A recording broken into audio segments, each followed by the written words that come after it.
She appreciates it. Yes, I do too. This next song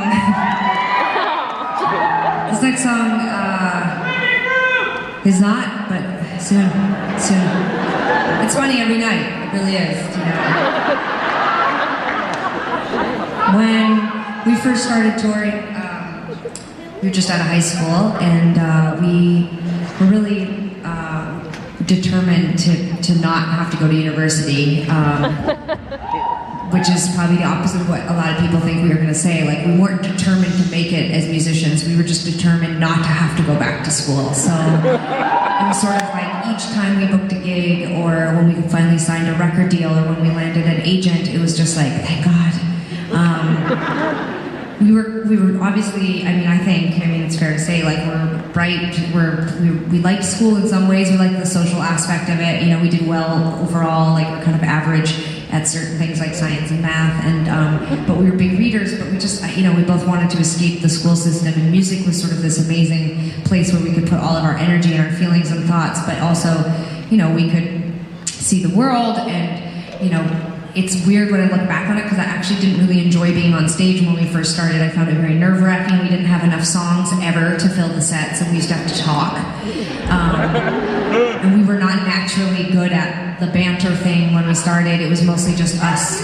Like, one of us would, you know, break a string, and it would just be like, you let me down so... Like, I would look at Sarah, and her guitar, she would look at me, and the string would be dangling, and I would think, fuck. And so she would have to leave the stage to go change the string, and I would be stuck there alone. You know, as a duo, I couldn't be like, and here's one of mine, you know, like, it was like... So I remember a lot of anxiety about the first couple of years, but it didn't matter how much anxiety I felt, because I still wanted to not go to university enough to put up with that every day. But people would come up to us constantly and say, oh my God, you must be living your dream. Or, oh my God, it must be amazing to travel with your best friend. Or like, they meant me.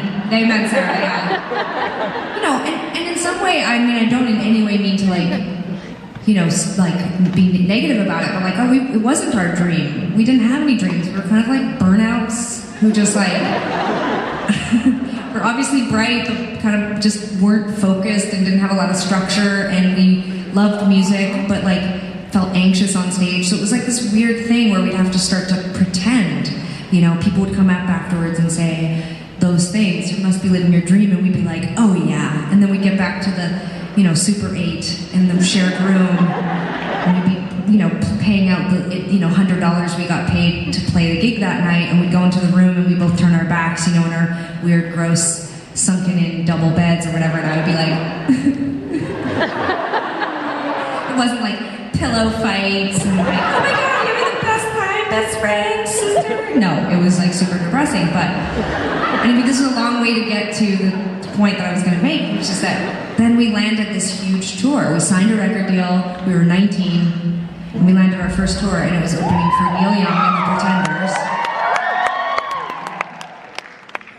And then it was worse, because then people were literally walking up to us like on an hourly basis being like, holy fuck, you must be living your dream right now! And we were like, ugh. But one of the worst parts, I mean, the tour was amazing, we learned so much, and what an absolute privilege like it was to have that opportunity. But we were 20 opening for Neil Young. I mean, people couldn't have given less fucks. Like, they were... It was mostly a lesson in how to deal with casual sexual harassment, so... Yeah, there was just like this funny thing where it's like, no one... It wasn't that bad, but like no one really cared. Nobody was really looking in our general direction. In fact, the first day we showed up on the tour, we were playing a 20,000 seat venue, and we didn't even have guitar straps. Like, we'd always played sitting down. We were so ill-prepared that we hadn't even imagined that first show. We hadn't visualized it. So we were out there with these guitars being like... And it was soundcheck, thankfully, and so the guitar tech for Neil Young came over, a wonderful human being who I will always keep in my heart for saving us, but he said, are you gonna play sitting down? And we were like, no, I don't think so. And he was like, you need to bring your guitars over here. We're gonna put guitar straps on them. We didn't own a cell phone. We didn't have credit cards, and we were standing in front of 20,000 people and really like out of our depth, you know?